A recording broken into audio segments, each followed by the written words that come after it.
وحده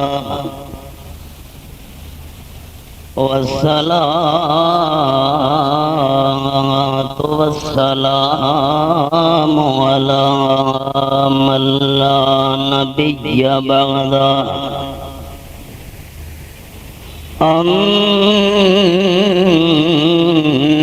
أما بعد فأعوذ بالله من الشيطان الرجيم بسم الله الرحمن الرحيم ولا تقولوا لمن يقتل في سبيل الله أموات بل أحياء ولكن لا تشعرون صدق الله العظيم اللهم صل على محمد وعلى آل محمد كما صليت على إبراهيم وعلى آل إبراهيم إنك حميد مجيد اللهم بارك على محمد وعلى آل محمد كما باركت على إبراهيم وعلى آل إبراهيم إنك حميد مجيد ذی قدر علماء کرام، بزرگان محترم، ذی وقار نوجوان دوستو، میں نے تو اس کانفرنس میں حضرت مولانا محمد صدیق صاحب سے حاضر ہونے کی معذرت کر لی تھی، لیکن جناب حضرت مولانا ڈاکٹر خالد محمود سومرو صاحب نے مجھے اصرار کے ساتھ یہاں حاضر ہونے پر مجبور کر دیا۔ اب آپ دوست اندازہ لگائیں کہ میں 18 گھنٹے کا طویل سفر کر کے آپ کے سامنے حاضر ہوں، اور میں مولانا کی منت بھی کر چکا ہوں کہ آپ جتنا جلدی بیان شروع کروائیں گے، ڈاکٹر صاحب کا بھی پیچھے سے آرڈر یہی تھا ان کو، اتنا زیادہ لمبا بیان ہو سکے گا۔ اب آپ اندازہ لگائیں کہ 3:15 بج چکے ہیں اور میرے پاس وقت ہے 4 بجے تک۔ میں نے ڈیرہ مراد جمالی پہنچ کر جلسے میں شرکت کرنی ہے، اور سندھ کے حالات سے آپ بخوبی واقف ہیں کہ حالات راستے میں کیا ہیں۔ آج یکم محرم الحرام ہے، شاید یہ میری پہلی اور آخری حاضری ہو۔ آئندہ بہرحال میرے دل میں آنے کا ارادہ تو نہیں ہے، آگے اللہ کریم کو جیسے منظور ہوا۔ بہرحال میں نے دل کا ارادہ ظاہر کر دیا۔ میں 1 بجے کا انتظار میں ہوں کہ کب بیان شروع ہوتا ہے۔ آپ جتنا جلدی بیان شروع کراتے اتنا بیان لمبا ہوتا، میرے سفر کا بھی حق ادا ہو جاتا۔ ہم نے کل رات 7 بجے سے سفر شروع کیا ہے اور 1 بجے یہاں پہنچے ہیں۔ 18 گھنٹے بھائی جان، سفر کوئی معمولی چیز نہیں۔ اب آپ گزارش یہ ہے کہ آج یکم محرم الحرام ہے اور حضرت عمر رضی اللہ تعالیٰ عنہ کی شہادت کا دن ہے۔ میں آپ کے سامنے سب سے پہلے شہادت کا مقام، شہادت کی فضیلت عرض کروں گا، اور شہادت کی فضیلت عرض کرنے کے بعد حضرت عمر رضی اللہ تعالیٰ عنہ کی شہادت کے بارے میں اشارہ کروں گا۔ اب آپ ذرا ذہن حاضر رکھیے۔ کچھ لوگ شہادت کی موت کو منحوس موت سمجھتے ہیں، کچھ لوگ شہادت کی موت کو بری موت سمجھتے ہیں، کچھ لوگوں کو شہادت کی موت کے نام سے چڑ ہے، حالانکہ اللہ کریم کے قرآن کا فیصلہ بھی یہی ہے اور امام الانبیاء صلی اللہ علیہ وسلم کا فرمان بھی یہی ہے کہ شہادت سے اعلیٰ اونچی شان والی موت اور کوئی نہیں۔ دیکھیے قرآن کا انداز، فرمایا اعوذ باللہ من الشیطان الرجیم،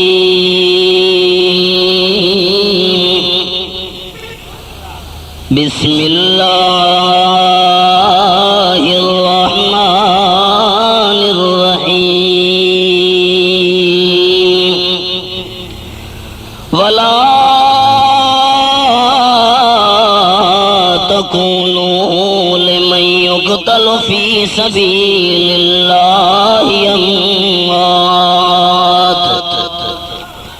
بل أحياء ولكن لا تشعرون۔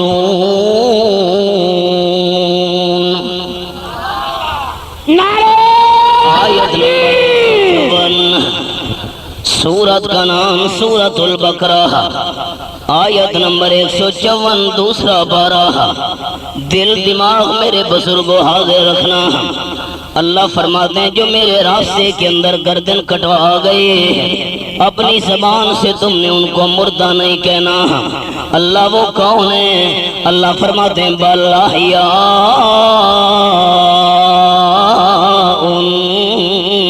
شہید زندہ ہیں لیکن تمہیں ان کی زندگی کی شعور اور سمجھ نہیں ہے۔ یہ تو سورۃ البقرہ کے اندر فرمایا کہ تم نے شہیدوں کو اپنی زبان سے مردہ نہیں کہنا۔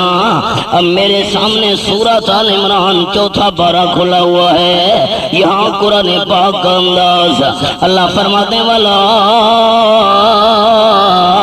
تَحْسَبَنَّ الَّذِينَ قُتِلُوا فِي سَبِيلِ اللَّهِ أَمْوَاتًا بل أحياء عند ربهم يرزقون۔ آیت نمبر 169، سورت کا نام آل عمران چوتھا پارہ۔ خبردار خبردار، جو اللہ کے راستے میں گردن کٹوا گئے، تم نے اپنے دل کے اندر ان کو مردہ خیال بھی نہیں کرنا۔ سورت البقرہ میں فرمایا زبان سے مردہ نہیں کہنا، اور سورت آل عمران میں فرمایا اپنے دل کے اندر ان کو مردہ خیال تک بھی نہیں کرنا۔ اللہ شہید کون ہے؟ اللہ کریم فرماتے ہیں بل احیاء، شہید زندہ ہیں۔ قرآن ماننے والے اونچا بولیں گے شہید مردہ ہیں یا زندہ ہیں؟ قرآن ماننے والے اونچا بولیں گے شہید مردہ ہیں یا زندہ ہیں؟ مسئلے کو سمجھنا میرے ابا، مسئلہ سمجھنا، شہید زندہ ہیں ایک بات۔ نمبر 2، اللہ کریم فرماتے ہیں عند ربہم یرزقون، اپنے پروردگار کے ہاں ان کو روزیاں بھی دی جا رہی ہیں۔ آپ صلی اللہ علیہ وسلم پر یہ قرآن کی جب آیات نازل ہوئی، صحابہ کرام آپ صلی اللہ علیہ وسلم کی خدمت میں حاضر ہو گئے۔ اللہ کے محبوب ہمیں تو قرآن کا یہ مقام سمجھ نہیں آیا۔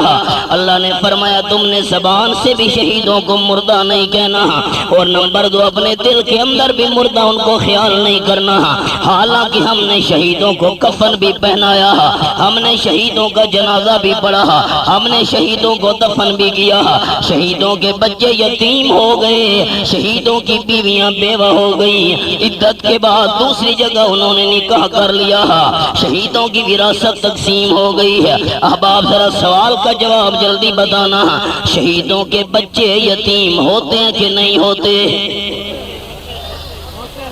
شہیدوں کی بیویاں بیوہ ہوتی ہیں کہ نہیں ہوتی ہیں؟ شہیدوں کی وراثت بھی تقسیم ہوتی ہے۔ اللہ اللہ، جنازہ بھی پڑھا جاتا ہے، دفن بھی ان کو کیا جاتا ہے، حالانکہ زندہ کا جنازہ بھی نہیں ہوتا، زندہ کی قبر بھی نہیں ہوتی ہے، زندہ کے بچے یتیم بھی نہیں ہوتے، زندہ بندے کی بیوی بیوہ بھی نہیں ہوتی ہے، زندہ بندے کی وراثت بھی تقسیم نہیں ہوتی ہے۔ صحابہ کرام حیران ہو گئے ہیں۔ اللہ فرماتے ہیں ان کو مردہ کہنا بھی نہیں ہے، مردہ سمجھنا بھی نہیں ہے، حالانکہ حالانکہ دفن بھی ہم نے کیا، جنازہ بھی ہم نے پڑھا، بچے بھی یتیم۔ آپ صلی اللہ علیہ وسلم نے فرمایا، خیال سے حدیث پاک سننا حباب، آپ صلی اللہ علیہ وسلم فرماتے ہیں رواہم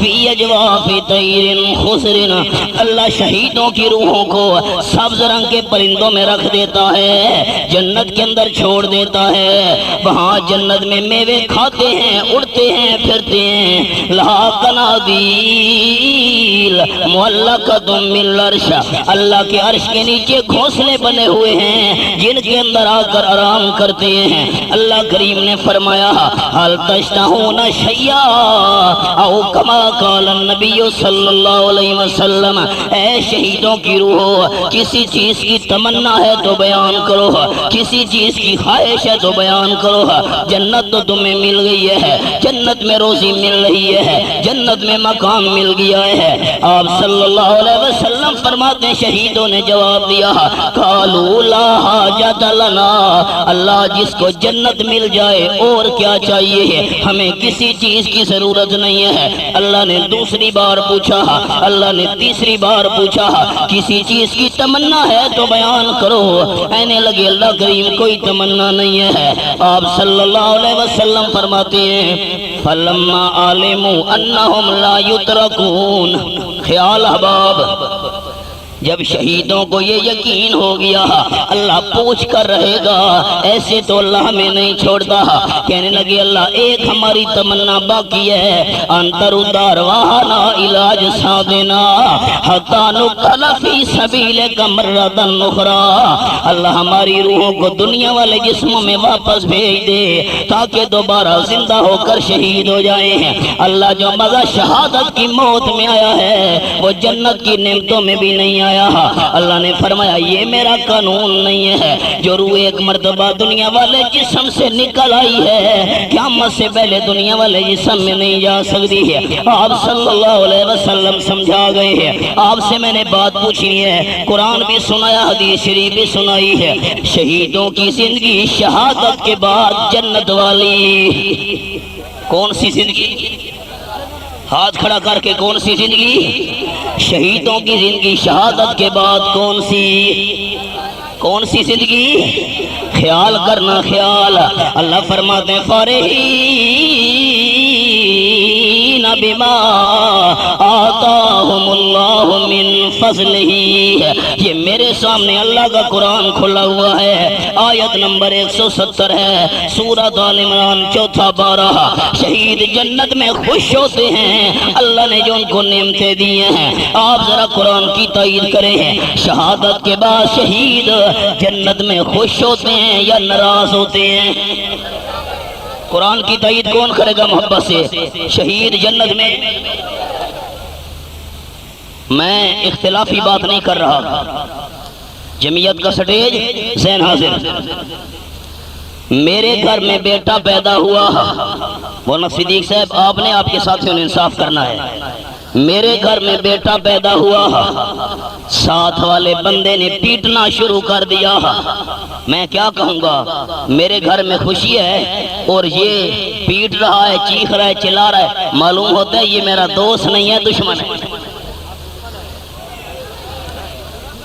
اچھا یہ بھائی صاحب بیٹھا ہے، اس کی نوکری لگ جائے، آپ کی ہے تو اچھا اللہ کرے لگ جائے، نوکری لگ جائے اور میں پیڑنا شروع کر دوں، ہائے یہ کہے گا یہ تو مولانا میرا دشمن ہے۔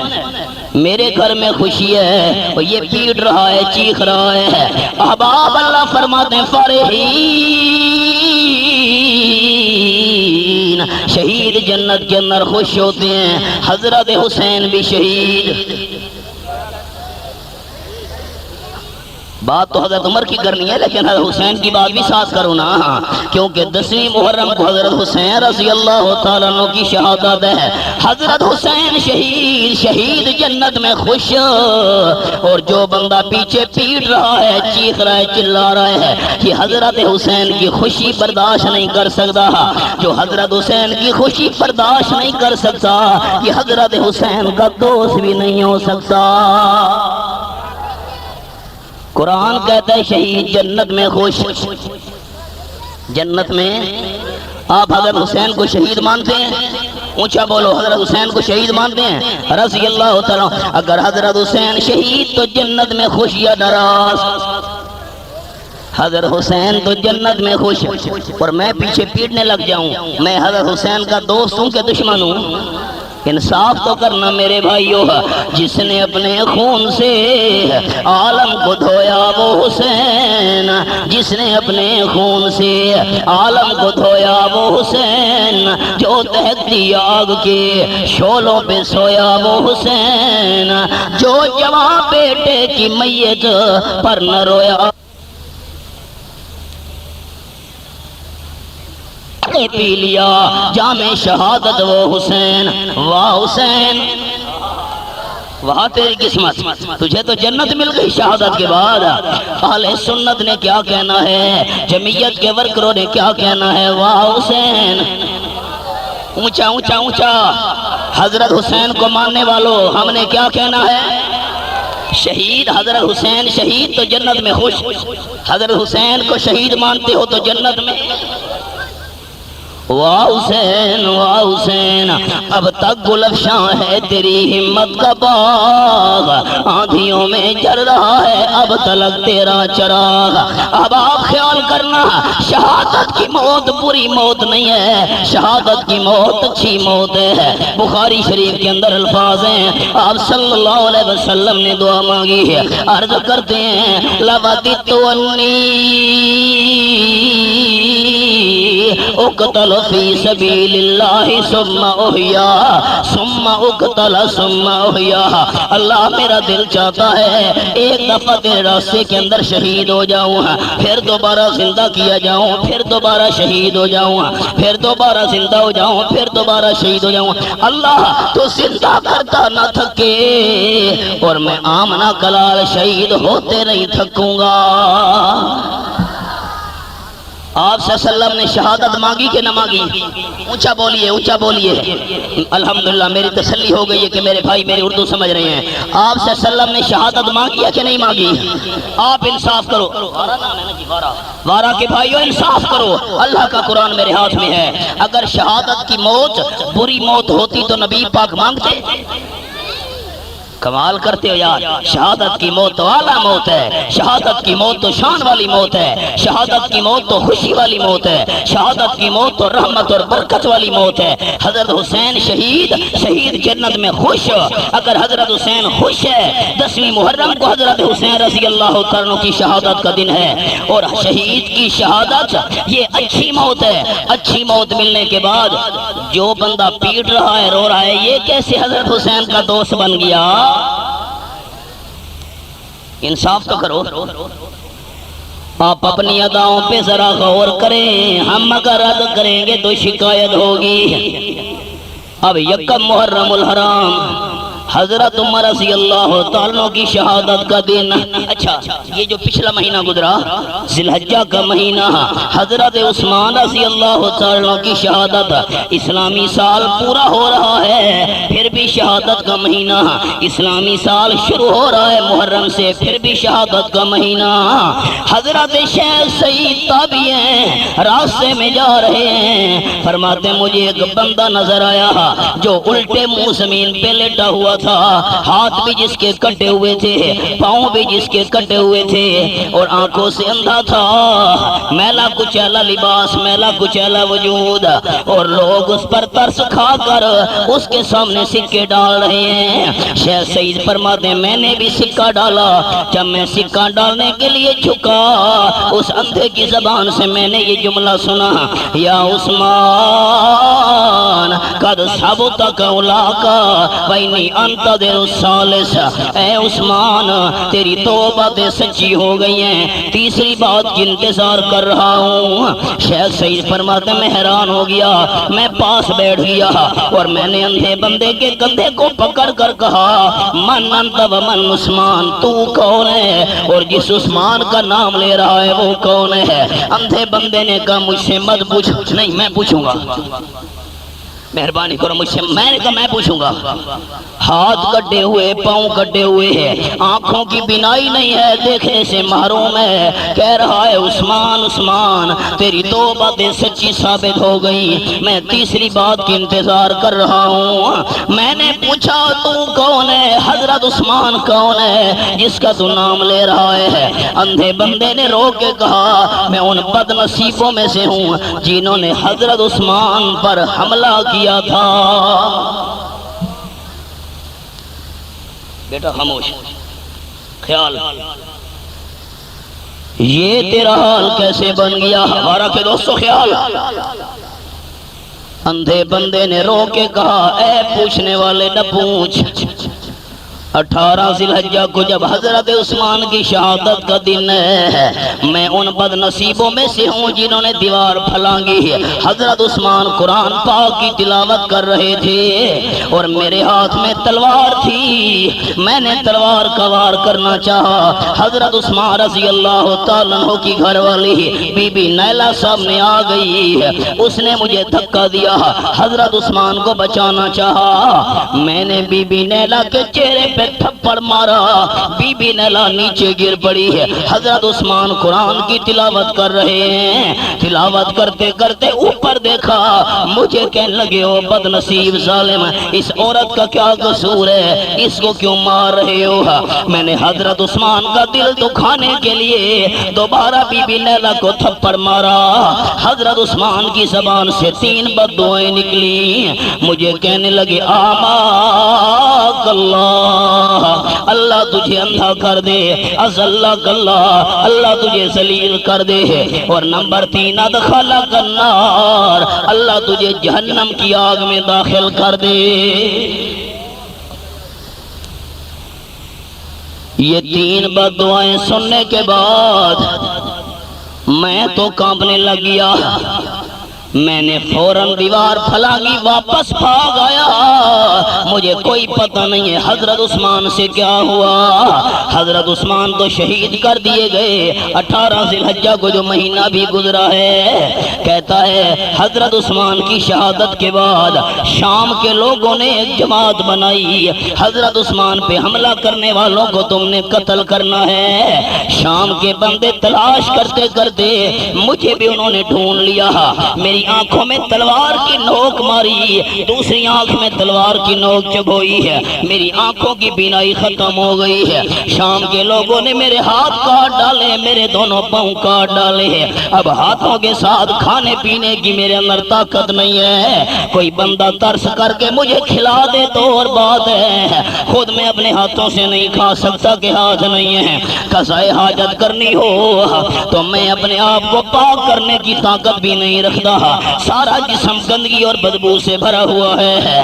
ہائے ہائے حضرت عثمان کی تو بد دعائیں سچی ہو گئیں، آماک اللہ، اللہ تجھے اندھا کر دے، ازلک اللہ، اللہ تجھے ذلیل کر دے، اندھا بھی ہو چکا ہوں، ذلیل بھی ہو چکا ہوں، کوئی بندہ ترس کھا کر سائے میں مجھے ڈال دے تو ڈال دے، اپنے قدموں سے سائے میں جانے کی طاقت نہیں ہے، کوئی بندہ کوئی چیز مجھے پلا دے، خود ہاتھوں سے پینے کی میرے اندر طاقت نہیں ہے، کوئی بندہ ترس کھا کر میرے اوپر رحم کر دے، ورنہ میں کچھ کرنے کے قابل نہیں ہوں۔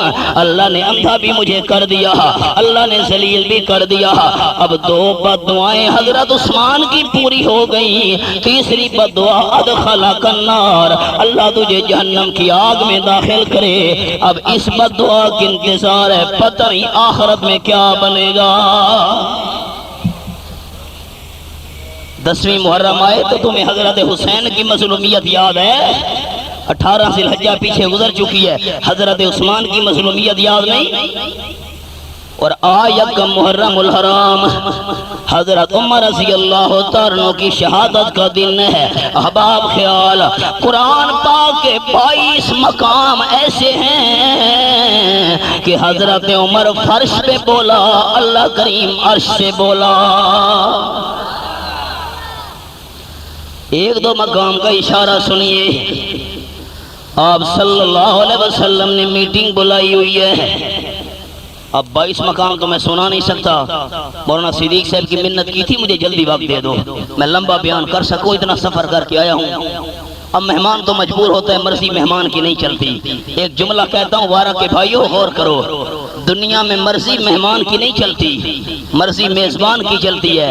اللہ جنت میں قانون تبدیل کر دے گا، فرمائے گا لکم فیہا ما تشتہی انفسکم، میں اللہ میزبان ہوں، جنت والو تم میرے مہمان ہو، تم مہمانوں کی مرضی آگے چلے گی، میں اللہ میزبان کی مرضی پیچھے چلے گی۔ یہ قانون جنت میں تبدیل ہونا ہے، دنیا میں تو مہمان کی مرضی چلتی نہیں۔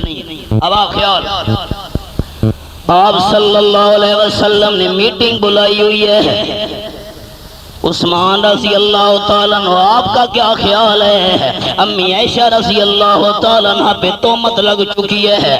حضرت عثمان کہتے ہیں اللہ کے محبوب صلی اللہ علیہ وسلم، آج تک میں نے آپ کے جسم پر گندی مکھی بیٹھتی ہوئی نہیں دیکھی ہے، جو اللہ آپ کے جسم پر مکھی نہیں بیٹھنے دیتا، اگر بی بی عائشہ غلط ہوتی اللہ عائشہ کو کیسے قریب آنے دیتا؟ میں نہیں۔ اچھا علی المرتضی رضی اللہ تعالیٰ عنہ آپ کا کیا خیال ہے؟ حضرت علی رضی اللہ تعالیٰ عنہ عرض کرتے ہیں اللہ کے محبوب اگر آپ کے دل پر بوجھ زیادہ ہے، عورتوں کی کوئی کمی تو نہیں ہے، اور شادی کر لیجئے، بی بی عائشہ کو طلاق دے دیجئے۔ آپ صلی اللہ علیہ وسلم نے فاروق اعظم سے پوچھا فاروق اعظم آپ کی کیا رائے ہے؟ حضرت عمر رضی اللہ تعالیٰ عنہ اٹھے، آنکھوں سے آنسوں کی جھڑی جاری ہیں، آنسوں کی برسات ہے، عرض کرتے اللہ کے محبوب صلی اللہ علیہ وسلم پہلے یہ بتائیے کہ بی بی عائشہ کو بیوی بنا کر آپ کے گھر میں لانے والا کون ہے؟ آپ صلی اللہ علیہ وسلم نے انگلی مبارک اٹھائی ہے، یہ انگلی اٹھا کر اشارہ کیا بی بی عائشہ کو میرے گھر میں لانے والا تو اللہ پاک ہے۔ حضرت عمر نے تلوار نیام سے باہر نکال لی ہے اور کہنے لگے اللہ کے محبوب اگر آپ کے گھر میں بی بی عائشہ کو بیوی بنا کر اللہ لایا ہے تو میں عمر کا فیصلہ یہ ہے اللہ کا انتخاب غلط نہیں ہو سکتا۔ سبحانک ھذا بہتان عظیم، یہ میرے سامنے سورۃ النور کھلی ہوئی ہے، 18واں پارہ اور آیت نمبر 16 میرے سامنے ہے۔ حضرت عمر کہتے ہیں سبحانک، اللہ تو عیبوں سے پاک ہے۔ مولانا صدیق صاحب عجیب بات، یہ تو میں دورہ تفسیر میں سمجھایا کرتا ہوں، آپ کے سندھ کے کئی ساتھی بھی میرے پاس دورہ تفسیر میں وہاں تشریف لے جاتے ہیں، لیکن ایک چھوٹا سا اشارہ کروں، اگر میرے دوست میری اردو سمجھ رہے ہیں تو دھیان سے میری بات سنیں۔ آپ صلی اللہ علیہ وسلم حضرت عمر سے کس کی صفائی پوچھ رہے تھے؟ بی بی ہاں محبت سے ماشاءاللہ، کس کی بی بی عائشہ رضی اللہ تعالیٰ عنہ۔ آؤ جی، عجیب بات، آپ صلی اللہ علیہ وسلم امی عائشہ کی صفائی پوچھ رہے ہیں اور حضرت عمر اللہ کی صفائی دے رہا ہے۔ سبحانک، اللہ عیبوں سے پاک ہے، اس کا کیا مطلب ہے؟ اصل میں بات یہ ہے آپ صلی اللہ علیہ وسلم کے لیے بی بی عائشہ کا انتخاب کرنے والا اللہ ہے۔ اگر بی بی عائشہ غلط عورت ہوتی اللہ کا انتخاب غلط بنتا، اب غلط عورت کا انتخاب کرنا عیب ہے۔ اگر بی بی عائشہ صدیقہ کو بے عیب مانتے ہو تو سب سے پہلے حضرت عمر رضی اللہ تعالیٰ عنہ کے الفاظ سبحانک، اگر اللہ عیبوں سے پاک ہے تو ماننا پڑے گا بی بی عائشہ صدیقہ بھی پاک ہے، بی بی عائشہ صدیقہ بھی بے عیب ہے۔ اگر بی بی عائشہ غلط کردار والی ہوتی آپ کے لیے اللہ منتخب کرتا تو عیب بنتا ہے۔ اگر اللہ کو عیبوں سے پاک مانتے ہو تو بی بی عائشہ کو بھی بے عیب ماننا پڑے گا۔ نعرہ تکبیر، شان مصطفیٰ، شان فاروق اعظم، شان اہل بیت رسول۔ رب العالمین کو حضرت عمر کے الفاظ اتنے پسند آئے، اللہ کریم نے قرآن بنا کر نازل کر دیے، جتنے تک قرآن کی تلاوت ہوتی رہے گی حضرت عمر رضی اللہ تعالیٰ عنہ کے الفاظ بھی قرآن میں پڑھے جاتے رہیں گے۔ ھذا بہتان النظیم. 22 مقام، 22. میں نے اشارہ کر دیا. 2 بندے ہیں. خیال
اب منافق زبان سے کلمہ تو پڑھ رہا ہے لا الہ الا اللہ محمد الرسول اللہ، لیکن اندر سے مسلمان نہیں ہے.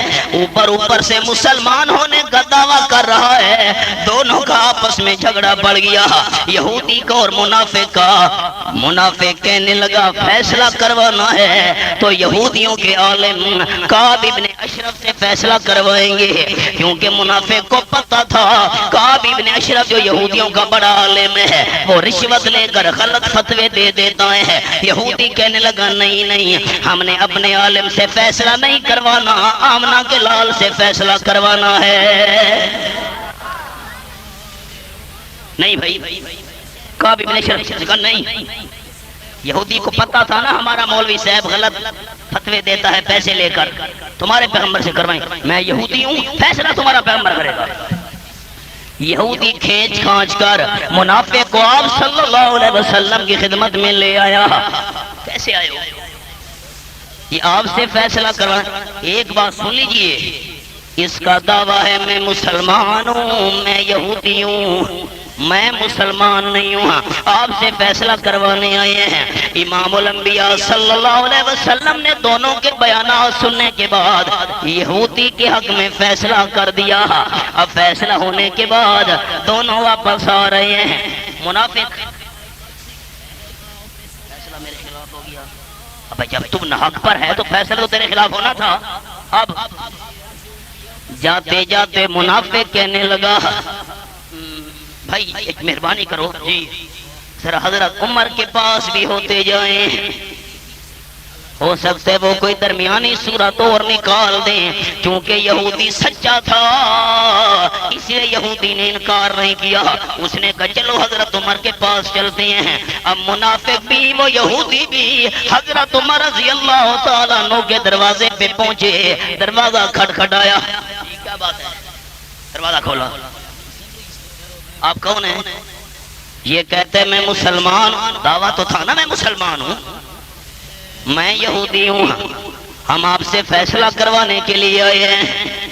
اچھا ہاں بات بتاؤ کیا بات؟ یہودی نے کہا جی صبر کیجئے، پہلے یہ بات سن لیجئے کہ آپ کے پیغمبر نے فیصلہ میں یہودی کے حق میں کیا ہے، اب آپ کی مرضی، بات سنو فیصلہ۔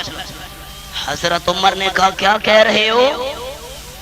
فیصلہ ہمارے محبوب پیغمبر نے تیرے حق میں کیا ہے یہودی، جی میرے حق میں کیا ہے۔ اچھا تم دونوں یہاں ٹھہرو، ابھی فیصلہ کرتا ہوں۔ حضرت عمر جلدی جلدی گھر میں گئے، تلوار اٹھائی اور آ کر منافق کی گردن قلم کر دی ہے۔ کہنے لگے جو نبی کا فیصلہ نہیں مانتا عمر کا فیصلہ یہی ہے۔ شور مچ گیا شہر کے اندر، منافق کے ساری برادری والے اکٹھے ہو گئے، واہ جی واہ ہمارا بے گناہ بندہ مار ڈالا۔ آپ صلی اللہ علیہ وسلم کے سامنے حاضر ہو گئے، حضرت عمر نے ہمارا بندہ مار ڈالا ہے، ہم قتل کے بدلے قتل چاہتے ہیں، اگر قتل کے بدلے قتل نہیں ہے ہمیں دیت چاہیے، حضرت عمر ہمیں راضی کرے۔ آپ صلی اللہ علیہ وسلم حیران کیا کرنا چاہیے؟ اللہ نے فرمایا میرے محبوب فیصلہ آپ نے نہیں کرنا، اب عمر کے حق میں اللہ کا فیصلہ سن لو۔ یکم محرم الحرام ہے حضرت عمر کی شہادت، اس حوالے سے انداز سنانے لگا ہوں۔ یہ میرے سامنے سورۃ النساء رب العالمین کی لا ریب کتاب اور 5واں پارہ کھلا ہوا ہے اور آیت کا نمبر ہے 65۔ اللہ فرماتے ہیں فلا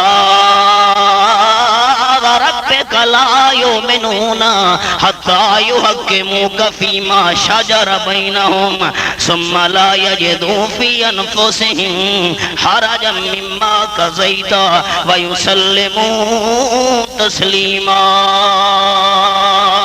حضرت عمر کے حق میں قرآن کی آیتیں نازل ہو گئی۔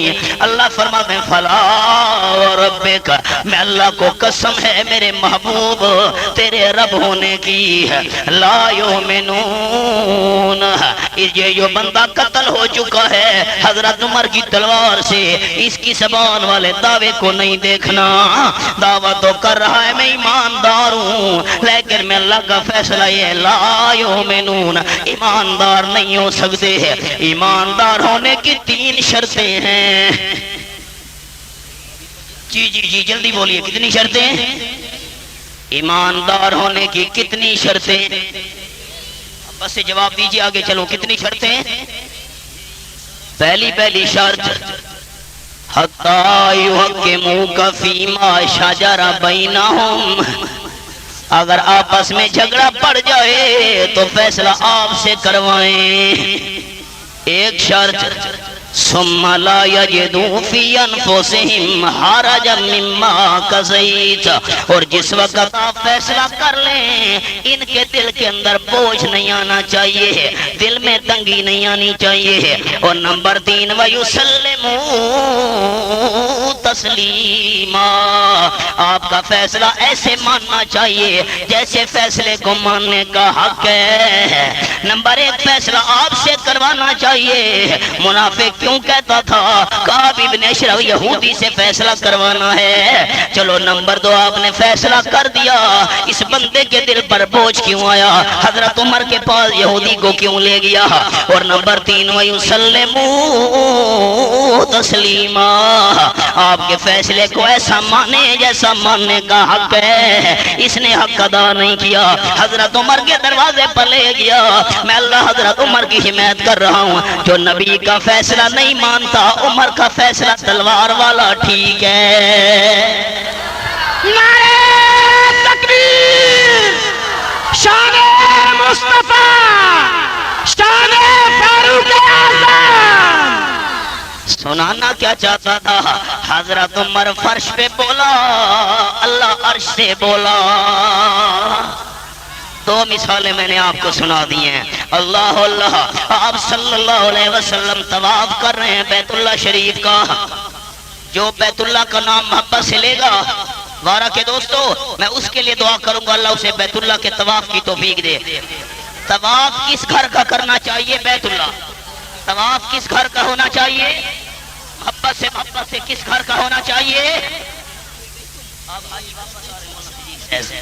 ہمارے علاقے میں بھی حاجی حج کر کے واپس آ رہے ہیں، آپ حاجیوں سے پوچھ لیں، وارہ کے بزرگوں انصاف کرو، حاجی صاحبان جب مدینہ شریف میں پہنچے، مسجد نبوی شریف کے اندر نماز بھی انہوں نے پڑھی ہوگی، جماعت سے انہوں نے پڑھی ہوگی، جو خوش نصیب ہوں گے، وہ بد نصیب جو کہتے ہیں ہماری نماز وہاں جماعت سے نہیں ہوتی، یہ اپنی اپنی قسمت ہے۔ ایک نماز ادا کرو، 50,000 نماز کا ثواب مسجد نبوی کے اندر جماعت سے ادا کرو، 27 گنا 13.5 لاکھ نمازوں کا اللہ ثواب دے گا۔ بد نصیب اور بد قسمت ہیں جن کی مسجد نبوی کے امام کے پیچھے نماز نہیں ہوتی۔ اچھا حاجی حج کر کے واپس آ رہے ہیں، پوچھو مسجد نبوی میں جب حج کے بعد گئے ہوں گے، انہوں نے نماز بھی بہت جماعت پڑھی ہوگی، نوافل بھی پڑھے ہوں گے، ریاض الجنہ میں بیٹھ کر اللہ کے قرآن کی تلاوت بھی کی ہوگی، درود شریف بھی پڑھا ہوگا۔ اللہم صلی، پڑھ لیجئے محبت کے ساتھ، اللہ برکتوں سے نوازے گا، جو محبت سے پڑھے گا دعا کروں گا اللہ نبی کی شفاعت اسے نصیب فرمائے۔ اللہم صلی علی محمد وعلی آل محمد کما صلیت علی ابراہیم وعلی آل ابراہیم انک حمید مجید۔ اللہم بارک علی محمد وعلی آل محمد کما بارکت علی ابراہیم وعلی آل ابراہیم انک حمید مجید۔ حاجیوں نے درود شریف پڑھا، حاجیوں نے ریاض الجنہ میں نوافل پڑھے، قرآن کی تلاوت کی، نماز جماعت سے ادا کی، لیکن حاجیوں نے نبی پاک صلی اللہ علیہ وسلم کے روضے کا طواف نہیں کیا۔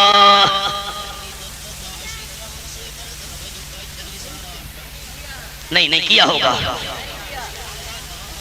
جس طرح 7 چکر خانے کعبے کے لگائے جاتے ہیں، آپ صلی اللہ علیہ وسلم کے روضے کا طواف بھی 7 چکر کیا ہوگا۔ کمال کرتے ہو وارہ والوں، کیا ہوگا۔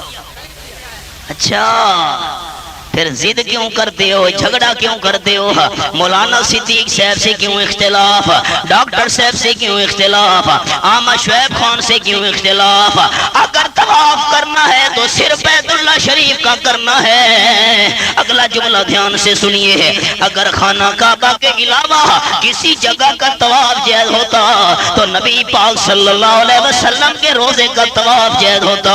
خانہ کعبہ کے علاوہ کسی جگہ کے طواف کی اجازت ہوتی تو آپ صلی اللہ علیہ وسلم کے روضے کے طواف کی اجازت ہوتی ہے۔ مولانا محمد صدیق صاحب پھر مجھے کہنے دیجئے، اگر نبی پاک صلی اللہ علیہ وسلم کے روضے کا طواف کرنے کی اجازت نہیں ہے تو سیدھ والے درباروں کے طواف کی اجازت کیسے نکل آئی ہے؟ نعرہ تکبیر، نعرہ تکبیر، علماء حق، علماء دیوبند، شیخ القرآن حضرت مولانا احمد شوائب ندی، انصاف تو کیجئے، طواف کس گھر کا حق ہے؟ بیت اللہ۔ محبت سے جو کہے گا اللہ اس کو انشاءاللہ توفیق دے گا، دعا کروں گا۔ طواف کس گھر کا حق ہے؟ کس گھر کا حق؟ نبی پاک کے روضے۔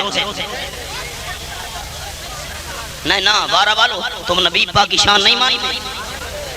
قرآن میرے ہاتھ میں ہے، لا الہ الا اللہ محمد الرسول اللہ، قرآن ہاتھ میں لے کر کلمہ میں نے پڑھا ہے۔ مولانا صدیق صاحب جو نبی کی شان نہیں مانتا وہ کافر ہے، مسلمان نہیں ہے۔ سچ ہے؟ جو آپ صلی اللہ علیہ وسلم کی توہین کرے کافر، آپ کی گستاخی کرے کافر، آپ صلی اللہ علیہ وسلم کی بے ادبی کرے کافر، لیکن طواف کعبہ شریف کا کرنا ہے، آمنہ کے لال کے روضے کے طواف کی اجازت نہیں ہے۔ شان برحق، مقام برحق، درجہ برحق، لیکن طواف کس کا کرنا ہے؟ انصاف کیوں نہیں کرتے ہو؟ کیا ضد ہے یار؟ اگر آپ صلی اللہ علیہ وسلم کے روضے کے طواف کی اجازت نہیں، کہوں ٹھیک ہے کہوں گا، جمعیت کا سٹیج ہے اور ڈر جاؤں؟ کمال ہے یار۔ اگر آپ صلی اللہ علیہ وسلم کے روضے کے طواف کی اجازت نہیں ہے تو شباز کلندر کے طواف کی اجازت کیسے نکال لی ہے؟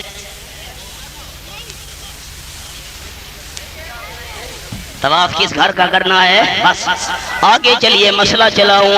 حضرت عمر رضی اللہ تعالیٰ عنہ بھی طواف کر رہے ہیں، آپ صلی اللہ علیہ وسلم بھی طواف کر رہے ہیں، باقی صحابہ بھی طواف کر رہے ہیں. حضرت عمر کہنے لگے اللہ کے محبوب دل چاہتا ہے یہ جو مقام ابراہیم ہے، جس پتھر پر حضرت ابراہیم علیہ السلام کے قدموں کا نشان ہے، یہاں 2 رکعت نماز ادا کرنی چاہیے. وہ پتھر بھی خوش نصیب ہے جس پتھر کی نسبت نبی سے ہو گئی. تم اس پتھر کی شان بارہ والوں مانتے ہو کہ نہیں جس پتھر کی نسبت نبی سے ہے؟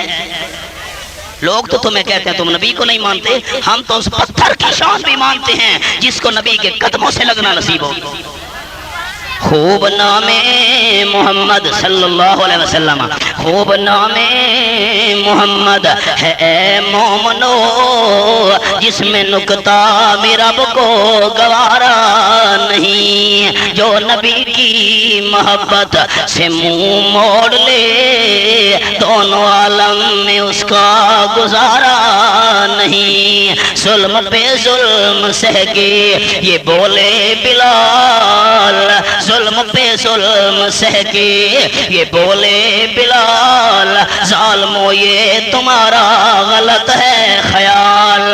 دامن مصطفیٰ کو میں کیوں چھوڑ دوں، اتنا کمزور ایمان ہمارا نہیں. نسبت مصطفیٰ بھی بڑی چیز ہے، نسبت مصطفیٰ بھی بڑی چیز ہے، جس کو نسبت نہیں اس کی بخشش نہیں.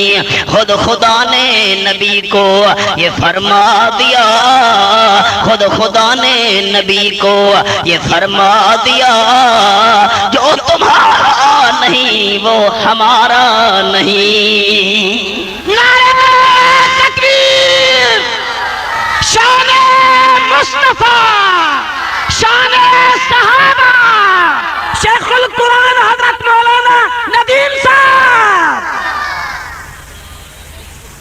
ہم تو اس پتھر کی شان بھی مانتے ہیں جس پتھر کو حضرت ابراہیم کے قدم لگ گئے. میری طرف دیکھنا، میری طرف احباب. ہم اللہ حکم نہ دے میں اپنی طرف سے شریعت نہیں بنا سکتا، بس آپ صلی اللہ علیہ وسلم نے یہ فرمایا. اللہ نے قرآن کا مقام نازل کر دیا، فرمایا وَاتَّخِذُوا مِن مَّقَامِ إِبْرَاهِيمَ مُصَلًّى. یہ میرے سامنے سورۃ البقرہ کھلی ہوئی ہے، اللہ تیرے سمجھانے کے انداز پہ قربان جاؤں. رب العالمین فرماتے ہیں وَاتَّخِذُوا مِن مَّقَامِ إِبْرَاهِيمَ مُصَلًّى. او کائنات والو، حضرت عمر کی جو رائے ہے مقام ابراہیم پہ 2 رکعت نوافل ادا کرنے چاہیے. آج کے بعد میں اللہ کا حکم بھی یہی ہے، 7 چکر پورے کرنے کے بعد 2 رکعت نوافل ادا کرنی ہے. 3 مثالیں آپ کو سنا دی، بی بی عائشہ والی مثال، منافق اور یہودی والی مثال، مقام ابراہیم والی مثال. 22 مقام قرآن کے ایسے ہیں. حضرت عمر زمین پہ بولا، حضرت عمر کا اللہ عرش برین سے بولا. 3 میں نے مثالیں سنا دی. یکم محرم الحرام ہے، حضرت عمر کی شہادت کا دن ہے، حضرت حسین کی شہادت برحق، لیکن یکم محرم کو حضرت عمر کی شہادت کو بھی نہیں بھلانا. 18 ذی الحجہ جو گزری ہے حضرت عثمان کی شہادت کو بھی نہیں بھلانا. اور یاد رکھنا غزوہ احد کے اندر حضرت امیر حمزہ کی شہادت کو بھی نہیں بھلانا. اشارہ کروں، آپ صلی اللہ علیہ وسلم کے سامنے حضرت حمزہ رضی اللہ تعالیٰ عنہ چچا آیا. شہادت کے حوالے سے بات، حضرت عمر کی بات مکمل کرنی ہے، حضرت حمزہ کا ذکر چھڑا ہے، بات سن لیجئے. میرے بھتیجے جی مجھے اجازت دیجئے، صحابہ کرام دشمن سے لڑائی کر رہے ہیں، میں بھی جا کر جہاد میں شریک ہو جاؤں. آپ صلی اللہ علیہ وسلم نے فرمایا نا چچا، لوگوں نے مجھے بتایا ہے کہ میرے والد اور حضرت حمزہ رضی اللہ تعالیٰ عنہ کی شکل آپس میں ملتی جلتی ہے. میں آمنہ کے لال نے اپنے والد کو نہیں دیکھا. دنیا میں آنے سے پہلے اللہ نے دنیا سے اسے رخصت کر دیا. میں چاہتا ہوں کہ تجھے دیکھ دیکھ کر اپنے والد جناب عبداللہ کو یاد کرتا رہوں. تو نہ جا, باقی لڑائی کر رہے ہیں. پھر حضرت حمزہ آیا, آپ نے اجازت نہیں دی. تیسری بار آیا, ہاتھوں میں کھجور کا خوشہ ہے. صدیق سے آپ سندھی میں خوشے کو کیا کہتے ہیں؟ نہ چھڑی تو ہوتی ہے نا ڈنڈا, اوپر جو خوشہ جو کھجوریں لگی ہوتی ہیں خوشو. اب چھگو, یہ مشکل سندھی ہے بھئی, یہ مجھے نہیں آتی. چھگو چھگو یہ مشکل ہے بھئی. میں نے کہا سندھ والے دوست میرے بڑے محبت کرنے والے ہیں, آنا جانا بہت ہوتا ہے, مجھے سندھی آئے گی, آپ والی سندھی مجھے نہیں آئے گی. یہ تو بڑی مشکل ہے بھئی. آپ ناراض نہیں ہوگی بھائی, مجھے نہیں آتی. کیا کہا؟ چھگو چھگو یہ مشکل لفظ ہے بھئی.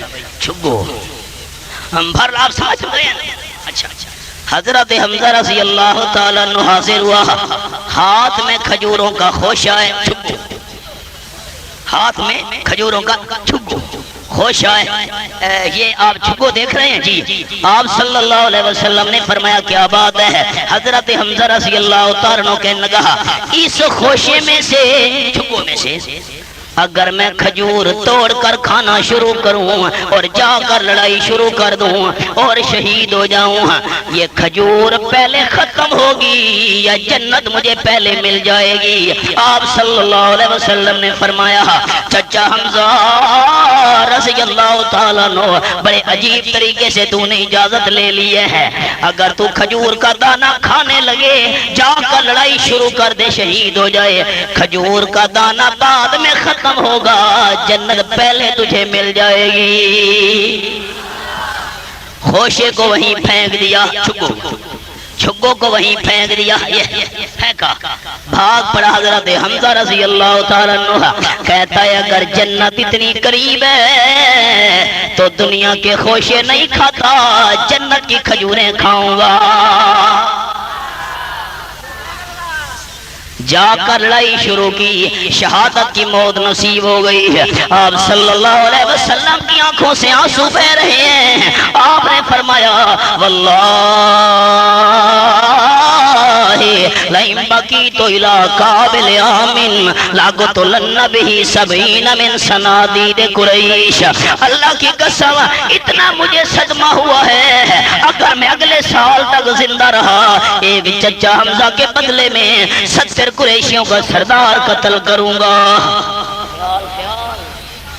70 سردار قریشیوں کا ایک چچا کے بدلے میں. اللہ کی تقدیر اوپر سے ہنس رہی تھی. میرے محبوب آپ تو 70 کی قسم اٹھا رہے ہیں, ایک چچا کے بدلے میں 70 قریشیوں کا سردار قتل کروں گا. جو حضرت حمزہ کو شہید کرنے والا ہے واشی, میں اللہ اسے مسلمان ہونے کی توفیق دے دوں گا, آپ تو اس کو بھی قتل نہیں کر سکیں گے. حضرت واشی رضی اللہ تعالیٰ عنہ مسلمان ہو گیا. حضرت حمزہ کو شہید کرنے والا, اللہ کا نام اونچا لینا, ایسا نہیں, مرضی نبی کی پوری ہوئی یا اللہ کی پوری ہوئی؟ مرضی کس کی پوری ہوئی؟ جو وہ چاہے سوہی ہو, جو وہ چاہے سوہی ہو, دکھ میں اس کے آگے رو. جو وہ چاہے سوہی ہو, دکھ میں اس کے آگے رو. منت کرتا من پھیلا, لا الہ الا اللہ, لا الہ الا اللہ, لا الہ الا اللہ, محمد الرسول اللہ. آپ صلی اللہ علیہ وسلم نے فرمایا, امی حمزہ سید الشہداء الی یوم القیامہ. او لوگوں قیامت تک کتنے شہید آئیں گے, میرا چچا حمزہ سارے شہیدوں کا سردار ہے. الحمدللہ اہل السنت والجماعت. دیکھنا اہل سنت والجماعت حضرت عثمان کی شہادت بھی مانتے ہیں، حضرت حمزہ کی شہادت بھی مانتے ہیں، حضرت عمر کی شہادت بھی مانتے ہیں، حضرت علی کی شہادت بھی مانتے ہیں۔ کوفہ کی جامع مسجد سے نکل رہے تھے، ایک ظالم نے خنجر کوار کر کے شہید کر دیا۔ اب آپ خیال کرنا، حضرت علی بھی شہید، حضرت عثمان بھی شہید، حضرت فاروق اعظم بھی شہید، اور حضرت حسین رضی اللہ تعالیٰ بھی شہید، حضرت حمزہ رضی اللہ تعالیٰ بھی شہید۔ شہادت برحق ہے، شہادت کی موت اونچی موت ہے۔ آیت کا محرم الحرام کے حوالے سے حضرت عمر کی بات سناتا جاؤں۔ سر کے نیچے کنکریاں ہیں، یہ جو پتھر پڑے ہوتے ہیں چھوٹے چھوٹے، خیال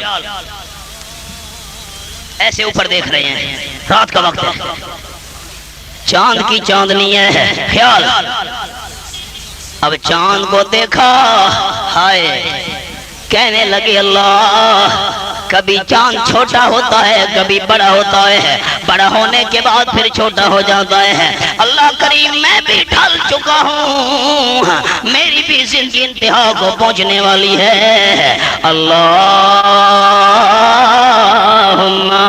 انی اسالک شہادۃ فی سبیلک واجعل موتی فی بلد حبیبک۔ خیال کرنا، دو دعائیں سنا رہا ہوں۔ حضرت عمر نے دعا مانگی، اللہ مجھے شہادت کی موت عطا فرما، اور نمبر 2 میری شہادت کی موت مدینے میں آئے۔ عجیب بات ہے، شہادت اور وہ بھی مدینے میں، تقدیر ہنس رہی تھی۔ میں جملہ کہتا ہوں، مولانا صدیق صاحب میرے تمام بھائیوں نے اونچا سبحان اللہ کہنا ہے، میرا جملہ سن لو۔ حضرت عمر نے کتنی دعائیں مانگی؟ 2۔ کتنی دعائیں مانگی؟ 2۔ ایک شہادت کی موت دے اللہ، اور شہادت کس شہر میں دے؟ مدینہ النبی، مدینہ طیبہ کے اندر۔ اب آپ خیال، جملہ سنو، اونچا سبحان اللہ کہنا جن کا ایمان مضبوط ہے۔ اللہ کریم کی تقدیر ہنس رہی تھی، میں اللہ شہادت بھی دوں گا، شہادت بھی مدینے میں دوں گا، اور تیسرا انعام اپنی طرف سے قبر کی جگہ آمنہ کے لال کے قدموں میں دوں گا۔ نعرہ تکبیر! شان مصطفیٰ، شان فاروق اعظم۔ دعائیں کتنی مانگی؟ 2، اور اللہ نے انعام کتنے دیے؟ 3۔ صبح کی نماز پڑھانے لگے، اللہ اکبر اللہ اکبر، نماز شروع کی۔ ابو لولو فیروز آگ کی پوجا کرنے والا، اشارہ سنا رہا ہوں، خنجر لے کے پیچھے کھڑا ہوا ہے۔ اب آپ خیال، یہ جو کئی لوگ فیروزہ پہنتے ہیں نا، فیروزہ اسی ابو لولو فیروز کی نسبت سے پہنتے ہیں، حضرت عمر رضی اللہ تعالیٰ کو جو شہید کرنے والا تھا۔ خیال کرنا، ہاتھ میں اگر انگوٹھی پہننی ہو نا، یہ پتھر نفع نقصان کے مالک نہیں ہے، خیال کرنا۔ اگر پتھروں کو نفع نقصان کا مالک سمجھا تو شرک ہو جائے گا۔ اگر بیت اللہ شریف کے کونے میں لگا ہوا حجر اسود نفع نقصان کا مالک نہیں ہے تو دنیا کا کوئی پتھر بھی نفع نقصان کا مالک نہیں ہے۔ یہ جو پتھر پہنے جاتے ہیں یہ ہیں صرف خوبصورتی کے لیے، لیکن فیروزہ نہ پہننا۔ لوگ فیروزہ پہنتے ہیں حضرت عمر کو شہید کرنے والے ابو لولو فیروز کی نسبت سے۔ بات سمجھ آئی ہے کہ نہیں آئی؟ خیال کرو، اور کوئی پتھر پہنو لیکن نفع نقصان کا مالک کون ہے؟ یہ ویسے خوبصورتی ہے، بس فیروزہ نہیں پہننا۔ پیچھے خنجر کا وار کے 1 2 3 حضرت عمر رضی اللہ تعالیٰ کا پیٹ مبارک کٹ گیا، خون کے فوارے جاری ہو گئے۔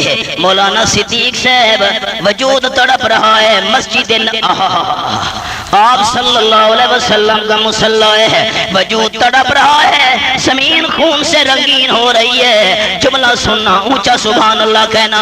حضرت عبد الرحمن ابن عوف کا ہاتھ پکڑ کر مصلی پہ کھڑا کر دیا، فرمایا عبد الرحمن جماعت کرا، نماز پڑھا، امامت کروا، میری جان جاتی ہے تو چلی جائے، اللہ کی نماز ضائع نہیں ہونی چاہیے۔ حضرت عبد الرحمن کہتے میرا دل تو نہیں چاہتا، حضرت عمر ساتھ تڑپ رہے ہیں. میں نے 2 رکعت صبح کی نماز پڑھائی ہے, چھوٹی صورتیں پڑھی ہیں. حضرت عمر کو اٹھایا, زخمی وجود کے ساتھ گھر میں لائے. اعلیٰ سے اعلیٰ حکیم مدینہ طیبہ کا بلایا گیا. اس نے جب غذا دی تو پیٹ کے راستے سے ساری غذا باہر نکل آئی ہے, دوا باہر نکل آئی, شہد باہر نکل آیا. اس نے کہا بچنے کی کوئی امید نہیں ہے. حضرت عمر رضی اللہ تعالیٰ عنہ نے اپنے بیٹے حضرت عبداللہ کو بلایا. بیٹے عبداللہ جا امی عائشہ رضی اللہ تعالیٰ عنہ کے پاس اور جا کر میری طرف سے درخواست دے, آپ صلی اللہ علیہ وسلم کے قدموں میں دفن ہونا چاہتا ہوں, مہربانی کر کے 2 گز زمین کا ٹکڑا قبر کے لیے عطا کر دیں. حضرت عبداللہ پہنچے, امی عائشہ رضی اللہ تعالیٰ عنہ رو رہی ہے. حضرت عمر کے زخمی ہونے کی خبر سننے کے بعد پریشان بیٹھی ہے. حضرت عبداللہ نے جا کے کہا والد قبر کی 2 گز زمین مانگتا ہے. امی عائشہ نے رو کے کہا بیٹے عبداللہ جا کے حضرت عمر سے کہہ دو, دل تو میرا چاہتا تھا آپ کے قدموں میں خود دفن ہوتی, لیکن حضرت عمر کا میرے اوپر احسان ہے. جب مدینے میں لوگ پراپیگنڈا منافق کر رہے تھے, حضرت عمر نے میری صفائی میں جو الفاظ پڑھے تھے اللہ نے قرآن میں نازل کر دیے تھے. آج حضرت عمر کا احسان اتار رہی ہوں, قبر کی جگہ کے لیے میں حاضر ہوں, آ کر جگہ منتخب کر کے کھود لو. واہ میرے اللہ, حضرت عمر نے 2 دعائیں مانگی, شہادت مانگی بھی مدینے میں ہے. اللہ نے تیسرا انعام قبر کی جگہ آمنہ کے لال کے قدموں میں دے دی. 3 انعام مل گئے, شہادت بھی مدینہ میں, قبر کی جگہ آمنہ کے لال کے قدموں میں ہے. اب پتہ نہیں آپ سرے کی سمجھیں گے کہ نہیں ہے. عجب نصیب انا دے لوگو جڑے جنگ رسول بھی رلے, ابو بکر عمر عثمان علی اتوں بھر گئے 4 پلے.